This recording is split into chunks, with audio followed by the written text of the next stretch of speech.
Auntie just informed me that I have half an hour, so. Tender morning.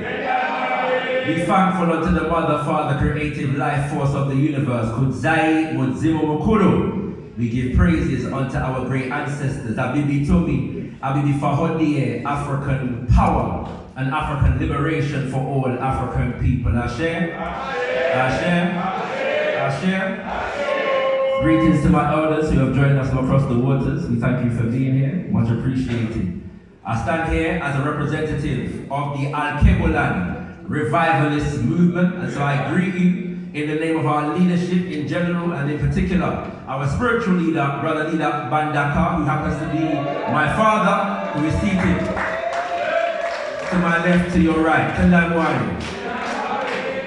We, as the Alkebulan revivalist movement, are internally indebted to the Pan-African Congress movement, because when our founding mothers and fathers founded the Alkebulan revivalist movement, many of them were regular attendees, students, and even members of the Pan-African Congress movement. And so we stand here as a part of the legacy of the Pan-African Congress movement. We want to thank you, brothers and sisters, elders, aunties, uncles, for continuing the fight and continuing to maintain this institution, such as Africa Liberation Day, which I have been attending for the entirety of my life. Brothers and sisters, can we please put our hands together for the Pan-African Congress movement.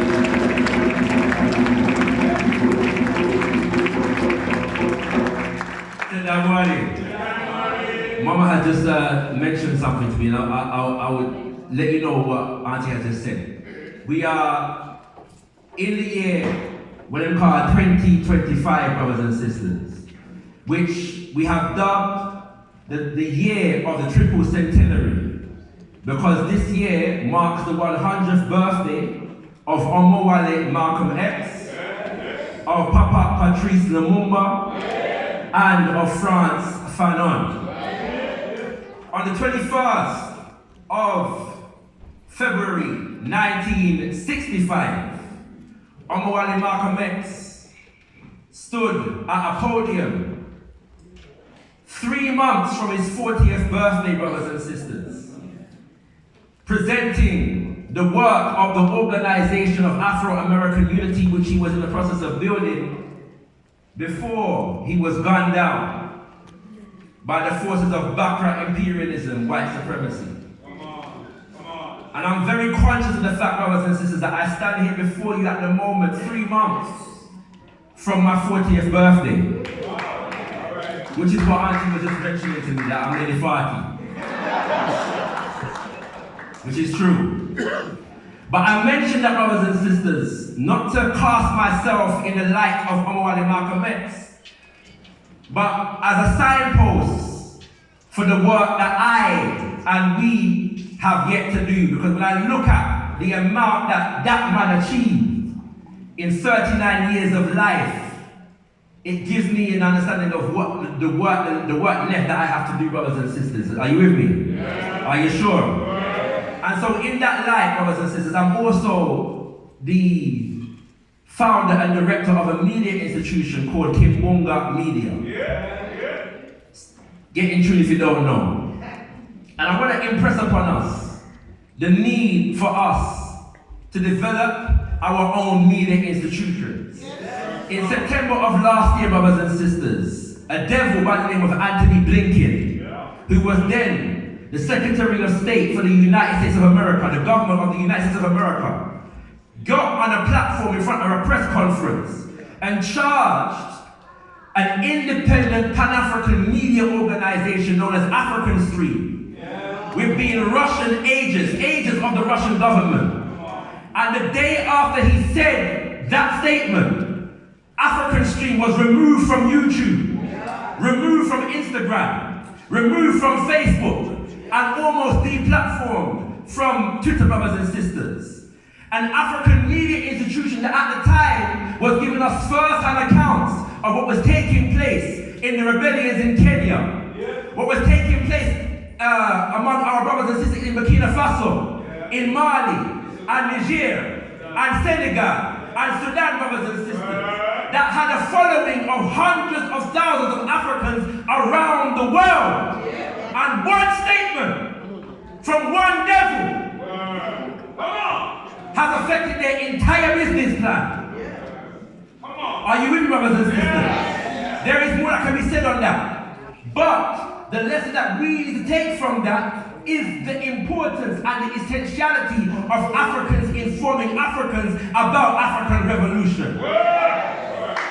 As Kimbunga Media, my final statement. As Kimbunga Media, last year we were able to shine a light on what was taking place in Senegal with the election of President Diomaye Faye and Ousmane Sonko in Senegal.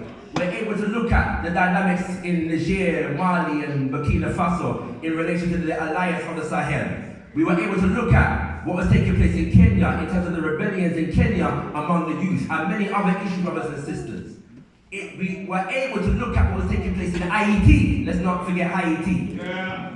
We call the government of Haiti a neo-colonial government. Nobody complained. We call the government that preceded Faye in Senegal neo-colonial. Nobody complained. We call the governments in Sudan neo-colonial and nobody complained.